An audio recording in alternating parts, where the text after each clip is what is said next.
حضرت انس آندے نے میری ماں ام سلیم نے مینوں کھجوراں دتیاں تے مینوں آکھیا ام سلیم آندیاں نے حضرت انس نو اے انس میرے پتر اے کھجوراں لے جا نبی پاک علیہ السلام نو میری طرفوں بطور گفٹ پیش کر دیں بطور تحفہ پیش کر دیں حضرت انس آندے نے میں کھجوراں لے کے تے نبی پاک علیہ السلام دی طرف چل پیا گھر جا کے پتہ لگا نبی پاک علیہ السلام گھر اندر موجود نہیں بلکہ میرے آقا علیہ السلام تے ایک درزی دے کر دعوت دیتے گئے ہوئے نے حضرت انس آندے نے میں مگر ہی چل پیا میں جا کے اس درزی دا دروازہ کھٹکھٹایا دروازہ کھولیا گیا نبی پاک علیہ السلام نے دیکھیا کہ انس آیا نبی پاک علیہ السلام نے اندر بلا لیا میرے آقا علیہ السلام نے اپنے سامنے بٹھا لیا حضرت انس بن مالک رضی اللہ تعالیٰ عنہ جدوں سامنے بٹھا لیا حضرت انس آندے نے اس درزی نے میرے نبی دی دعوت کی تھی تے انہیں کدو گوشت پکایا ہویا کدو گوشت پکایا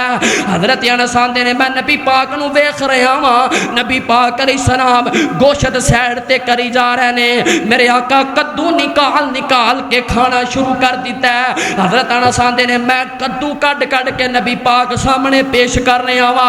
اوے او دن جاوے پھر جب تک انس زندہ رہے آوے حضرت انس آندے نے پھر میں نبی پاک علیہ السلام دی اس ادا تے عمل کردا رہا وا پھر میں کہیا کدو میں تینوں بھی پسند کرنا کیونکہ تینوں میرا نبی پسند کردا ہے میں تینوں پسند کرنا کیونکہ تینوں میرا حبیب پسند کردا ہے میں تینوں پسند کرنا کیونکہ تینوں میرا مرشد پسند کردا ہے او فیصلہ بادیا اپنی پسند نبی دی پسند جیسی بنا لے